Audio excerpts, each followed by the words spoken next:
안녕하세요. 두아들 아빠입니다. 최근 언론에서 자주 거론됐던 투자계의 전설들, 여기 조지 소로스랑 레리 핑크를 제가 모셔와서 이들의 투자 스타일이나 생각도 비교해보고 코인 투자하는데 배울 점이 없는지 알아보는 시간을 갖겠습니다. 일단 이 두 분은 워낙 유명하셔서 설명이 별로 필요 없는데 그래도 제가 중요한 부분만 짧게 한번 정리를 해봤습니다. 일단 조지 소로스 형님은 30년생입니다. 93세. 버핏, 워런 버핏과 동갑이시고요. 헝가리생이고 유대인이십니다. 레리 핑크는 1953년 한 70세 정도 되셨고 미국인이시고 유대인이십니다. 일단 소로스는 개인 자산이 한 10조 정도 된다고 합니다. 근데 이게 뭐 기부를 많이 하셔갖고 좀 쪼그라든 거고 전성기 때는 뭐 30에서 한 40조 정도 개인 자산을 갖고 계셨고 이 레리 핑크는 일단 블랙락 대표죠. CEO죠. 그래서 블랙락이 10조 달러 정도, 한 1경 3천억 정도 자산을 운영하고 있다고 보시면 되고 개인 자산은 한 1.5조 정도. 근데 조 단위가 넘어가면 거의 개념이 없다고 보시면 될 것 같고요. 근데 이런 걸 보면 정말 일론 머스크의 300조 이상 갖고 있는 개인 자산이 얼마나 큰지 다시 한번 실감이 나는 것 같고요. 근데 사실 이 블랙락의 10조 달러가 얼마나 큰 건지 뭐 세계 1위라고 하는데 감이 안 오니까 말씀을 드려보면 한 나라의 국부펀드 투자액보다도 더 큰 겁니다. 중국의 국부펀드, 싱가포르 국부펀드보다 훨씬 큽니다. 그리고 심지어 2020년도에 전 지구에서 발생한 모든 투자액의 한 4% 정도가 블랙락에서 나온 거라고 생각하시면 돼요. 전 세계의 4%가 블랙락이 사고 팔았던 금액이다. 이렇게 보시면 될 것 같아요.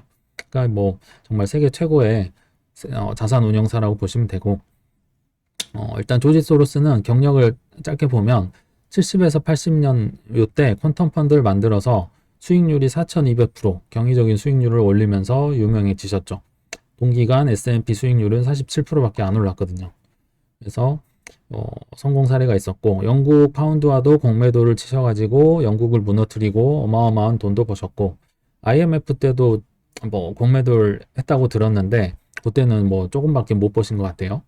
그리고 2000년에는 근데 이제 실패한 경험도 있는데 닷컴버블 붕괴로 기술주 붕괴로 한 50억 정도를 날렸다. 50억 달러.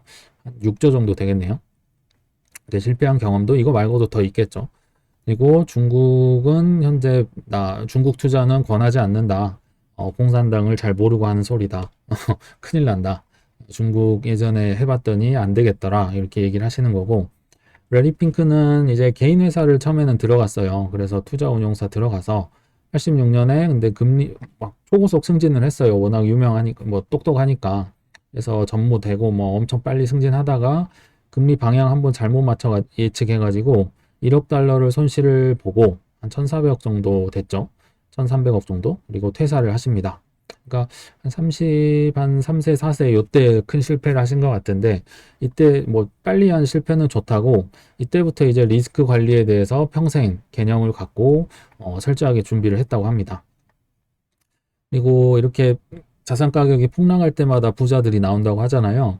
뭐 닷컴 버블 때도 크게 인수를 했었는데 2008년도에는 블랙락이 영국 바클레이즈 자산 부분을 인수를 하고 또 그 자회사까지 인수를 하면서 이제는 자타공인 글로벌 1위 자산 운용사로 도약을 합니다. 참고로 2위가 벵가드입니다. 그리고 21년도에는 중국에도 처음으로 뮤추얼 펀드를 만들어서 싱가포르, 중국이랑 같이 들어가서 한 1,000조 정도 이것저것 합치면 투자를 이제 유치를 하고 완료를 시킵니다. 이런 분들인데 문제는 투자 의견들이 굉장히 달라요. 여러 군데에서 의견이 일치를 하지 않는데 중국 투자 관련해서도 그렇습니다. 이게 작년 한 5월 기사인데요. 소로스랑 블랙락이 중국 투자를 놓고 신경전. 그러니까 소로스가 블랙락을 콕 집어서 중국 투자하는 거 너 비극적 실수야 하면서 뭔가 훈계를 해줍니다. 그러니까 이제 블랙락은 내가 세계 1인데 자산운용사 1인데 약간 좀 기분이 안 좋잖아요. 그래서 이 중국 투자는 괜찮다. G1과 G2를 연결하는데 기여를 하고 돈도 벌 거야 이러면서 반박을 하시죠. 그래서 소로스 말이 이제 기분이 나쁘니까 이 레리 핑크가 소로스 회장 보란 듯이 중국에서 이제 1호 뮤추얼 펀드를 오픈을 하고 1조 한 2천억 정도 됐던 규모입니다. 그것도 이 펀드 클로징 시기도 앞당기면서 빨리 출시를 하고 빨리 이제 오픈을 하고 투자 유치를 받았습니다. 그리고 이거는 심지어 이제 대부분은 은퇴 자산이다. 장기 투자로 보면 중국이 투자가 현명한 거다. 이렇게 얘기를 하셨는데 이게 이제 1년이 한 현재로 놓고 보면 지금 기준은 소로스 말이 맞는 것 같잖아요. 중국 뭐 거의 다 무너져 가고 있고 앞이 안 보이는데 근데 또 모르죠. 미래로 가면 블랙락이 맞을 수도 있고 중국이 다시 뭐 정신 차리고 뭐 바뀔 수도 있고 하니까 그래서 요거는 근데 논란이 있다. 나중에 지나고 봐야 알겠다. 이런 생각이 들었고요. 또 현재 기준으로 주식에 관한 투자 의견도 다릅니다. 소로스랑 레리 핑크는 다릅니다. 소로스는 6월 저점에 소위 말하는 바이 더 딥을 하셨어요. 테슬라, 아마존, 구글 이런 소위 말하는 핫한 미국 주식들은 저점에 다 쓸어 담으면서 이제 이분이 사서 그런지 많이 올랐죠. 그래서 이분은 일단은 가지하고 오른다에 베팅을 하셨던 거고 블랙락은 미 증시 상승세가 지속되지는 않을 거다. 아마 연준이라도 너희를 멈추게 해줄 거다 하면서 주식 미국 투자 비중에 대해 축소를 권고했다. 주식은 하지 말아라. 뭐 이런 식으로 얘기를 했어요. 근데 이것도 뭐 모르죠. 어떻게 될지 모르지만 일단 뭐 지켜볼 일입니다. 근데 문제는 그럼에도 불구하고 그들의 일치했던 투자 분야가 있었으니 바로 비트코인이죠. 비트코인 얘기를 하려고 하는 건데요. 일단 블랙락의 이 기사는 워낙 많이 이제 나오고 분석 기사가 나와서 뭐 안 보신 분들은 없을 텐데 정말 어마어마한 사건이라 보시면 됩니다. 기관 대상 비트코인 프라이빗 트러스트 출시. 그러니까 그냥 딱 핵심만 말하면 기관을 대상으로 비트코인을 팔겠다. 왜냐? 지금 현물 ETF가 안 나니까 기관이고 국가고 비트코인을 사고 싶어도 살 수가 없어요. 그러니까 마이크로 스트리티지 지분을 산다든지 블랙락이 그렇게 했죠.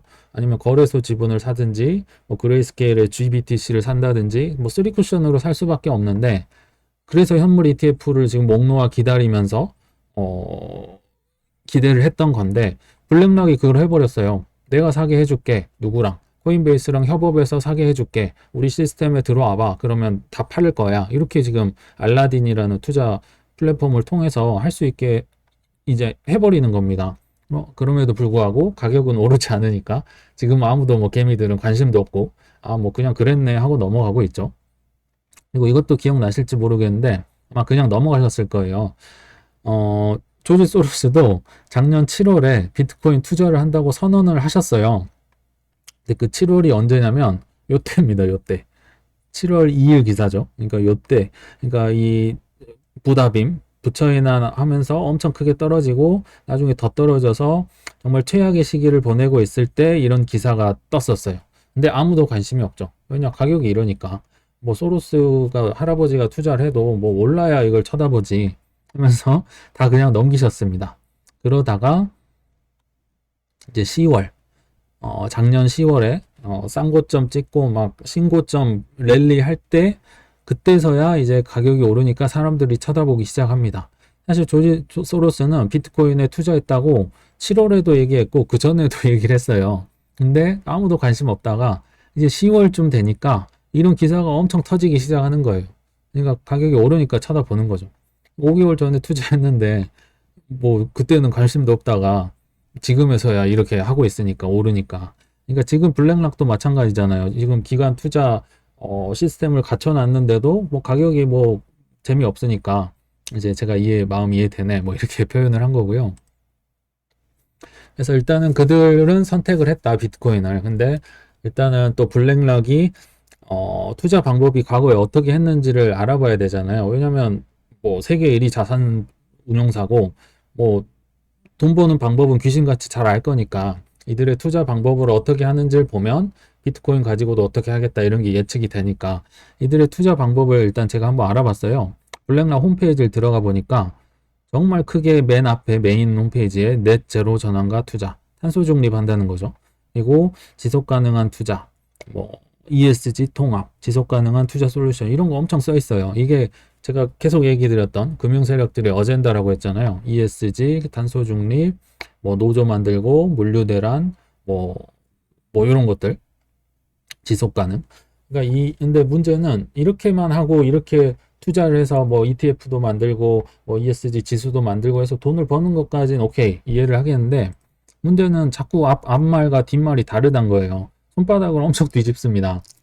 그러니까 탄소 중립을 한다고 했으면 끝까지 해야 되는데 10조 달러를 굴리는 블랙락이 올해 5월 기사입니다.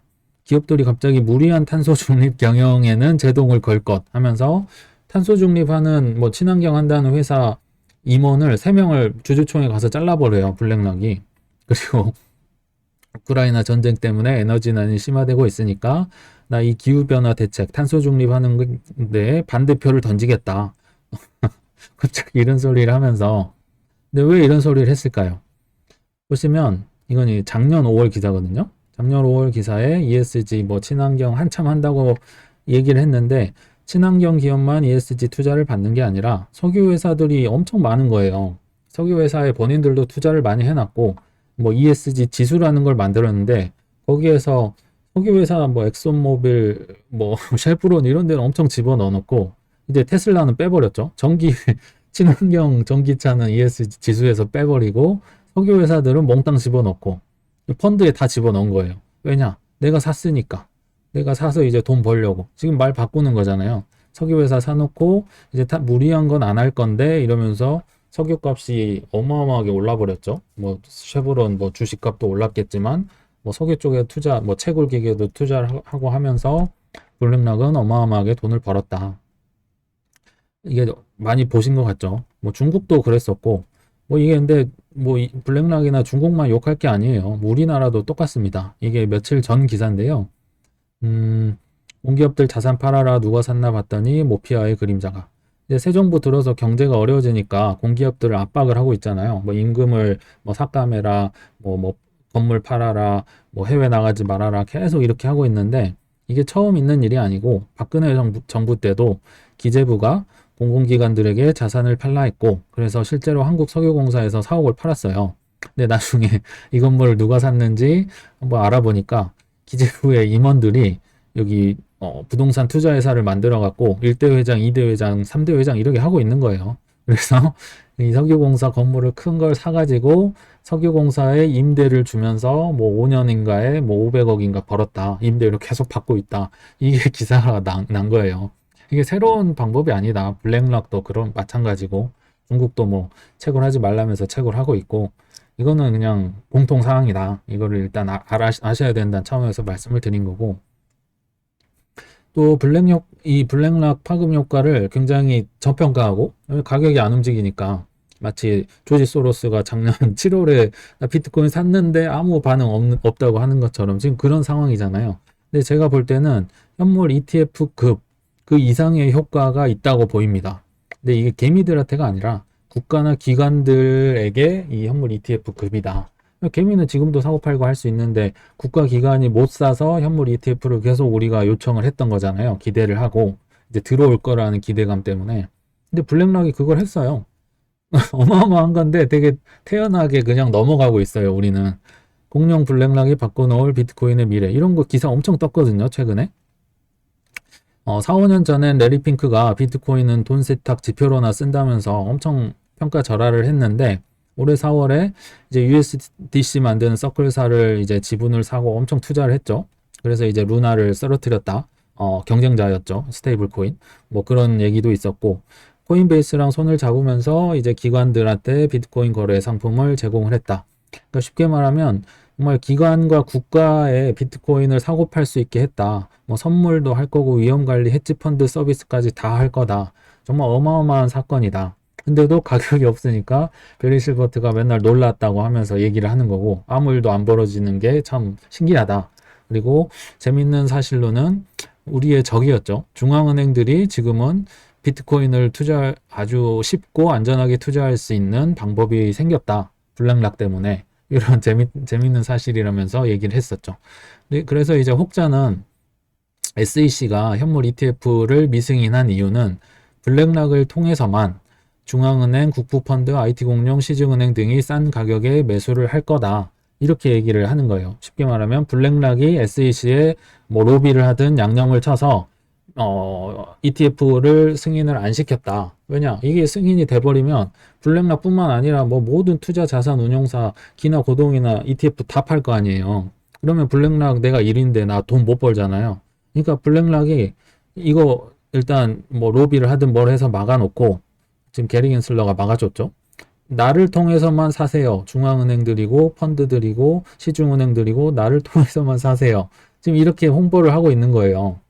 비록 저점이지만. 근데 저점에도 이제 블랙락이 한다면은 다 따라갑니다. 이제 제가 뒤에 보여드릴 텐데. 그래서 블랙락의 큰 그림이다. 이렇게 주장을 하셨는데 나름 일리 있다고 봅니다. 블랙락의 큰 그림이 아닌가 싶습니다. 그래서 이제 블랙락 효과가 어떻게 나올지 서서히 이런 현상이 계속 잦아질 텐데 한번 보면 이 비트코인의 적들 중앙은행, IMF, 뭐 BIS, 뭐 이런 월드뱅크 이런 데가 갑자기 따뜻한 비트코인에게 따뜻한 시선을 줍니다. 필리핀 중앙은행 총재는 제가 알기로 한 7월쯤부터 이런 뉘앙스가 있었거든요. 암호화폐의 잠재력을 인정하겠다. 제한 초점 규제 도입 계획 없다. 그러니까 뭐 국경 간 결제에도 잠재력이 있고 그래서 암호화폐 발전할 수 있는 활성화할 수 있는 환경을 만들어 주자 뭐 이런 얘기를 지금 하고 계시고 브라질 중앙은행 총재도 암호화폐에 대한 과도한 규제는 반대한다. 비록 조금 뭐 걱정되고 이런 것도 있는데 과도하게 규제하지 않겠다. 지금 뉘앙스가 계속 바뀌고 있어요. 다 뭐 13일 기사, 15일 기사죠. 그리고 여기에는 제가 못 가져왔지만 뭐 뉴욕 부시장, 뉴욕의 시장 말고 부시장도 비트코인과 이더리움을 취득했다고 갑자기 공시를 하기 시작합니다. 비트코인은 15,000불 정도 샀고 이더리움은 15만 불 정도 샀다. 뭐 이렇게 이제 고백을 하는 거죠. 이제 뭐 기관이나 국가나 은행이나 공무원들 뭐 그런 시장이나 이런 분들이 많이 비트코인을 사실 겁니다. 그런 걸 기사들 이제 많이 한번 나올 테니까 한번 염두에 두시고 나오나 안 나오나 지켜보시면 좋을 것 같고요. 그래서 이제 결론에 다다랐는데 이런 돈 많은 형아들이 고른 저평가 우량 자산이 뭐냐? 저는 이제 비트코인이라고 얘기를 하는 거고요. 그럼 과거에는 어땠나 보면 뭐 주로 유대인들이었겠죠. 이제 석유값도 뭐 선물 마이너스까지 갔었잖아요. 와 떨어뜨렸다가 이제 저점에 사서 지금 120불 넘었었죠. 배럴당. 이렇게 뭐 위아래로 이제 올렸다 내렸다 하면서 큰 돈을 버셨고 친환경 아까 말씀드렸죠. ESG 탄소 중립하면서 이거 한다 그랬다가 안 한다 그랬다가 하면서 또 요거 위아래로 롱과 숏으로 또 투자해서 돈을 버셨고 뭐 물류대란 뭐 금도 ETF 나왔을 때 뭐 당연히 이러지 않았을까. 그리고 더 옛날로 가면 청어를 가지고도 돈 벌었고 소금을 갖고도 돈 벌고 이런 게 많이 있었겠죠. 근데 지금은 뭐냐 이거죠. 저평가 우량 자산이. 그러니까 저는 하워드 막스 책을 보다가 요런 문구를 보게 됐어요. 일단 하워드 막스가 말하는 저평가 우량 자산은 뭔지를 얘기를 하면 사람들이 잘 모르고 제대로 이해하지도 못하는 거. 외견상 미심쩍은 거. 논쟁의 여지가 있거나 볼품없거나 투자하기 겁나는 거. 딱 비트코인이잖아요.